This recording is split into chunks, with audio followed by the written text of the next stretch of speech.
पद्मशाली शिक्षण संस्थेवर अखेर एक हाती सत्ता मिळवण्यात संस्थेचे सर्वेसर्वा दशरथ गोप हे चौथ्यांदा यशस्वी ठरले आहेत। रविवारी झालेल्या विश्वस्त मंडळाच्या निवडणुकीत सत्ताधारी उत्कर्ष पॅनलचे सर्वच्या सर्व 25 उमेदवार विजयी झाले। मंडळाच्या 25 जागांसाठी 31 उमेदवार रिंगणात होते। सत्ताधाऱ्यांविरोधात केवळ 6 उमेदवार होते। त्यापैकी 3 जणांनी सत्ताधारी पॅनलला पाठिंबा जाहीर केला होता। त्यामुळे ही निवडणूक सत्ताधाऱ्यांसाठी एकतर्फीच ठरली होती। अखेर रविवारी झालेल्या निवडणुकीत अपेक्षेप्रमाणे सत्ताधारी पॅनलने निर्विवाद यश संपादन केले। रविवारी सकाळी 7:30 ते सायंकाळी 5 या वेळेत कुचन प्रशाल येथील 4 केंद्रावर मतदान झाले। मतदानानंतर लगेचच संस्थेच्या इप्पाकायल सभागृहात मतमोजणी होऊन निकाल घोषित करण्यात आला। सत्ताधारी उत्कर्ष पॅनलचे सर्व उमेदवार विजयी झाल्याची माहिती निवडणूक निर्णय अधिकारी जी.पी. कदम यांनी दिली।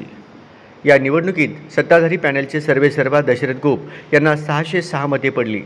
विजयी झालेल्या अन्य उमेदवारांना मिळालेली मते याप्रमाणे आहेत। प्राध्यापक श्रीनिवास कोंडी 615, नागनाथ गंजी 604, दिनेश यन्नम 597, विजय गुल्लापल्ली 601, श्रीधर चिट्ट्याल 599, अशोक चिलका 603, संगीता इंदापुरे 606, व्यंकटेश आकेन 601, पांडुरंग दिड्डी 604, मल्लिकार्जुन सरगम 577, रमेश बद्दुल 599, प्रभाकर आरकाल 601, श्रीनिवास कॅतम 613, गोवर्धन कमटम 612, श्रीनिवास गड्डम 598, रामदास इप्पाकायल 602, दत्तात्रय यन्नम 587, नागनाथ श्रीरामदास 577, मधुकर कट्टा 604, हरीश कोंडा 596, गणेश गुज्जा 601, नरेश श्रीराम 595, श्रीनिवास जोग 586 व अंबादास गज्जम 594। विरोधी गटातील अजय अन्नलदास, दयानंद कोंडाबत्तीनी, बालाजी चक्का यांनी सत्ताधारी उत्कर्ष पॅनलला पाठिंबा जाहीर केला असला तरी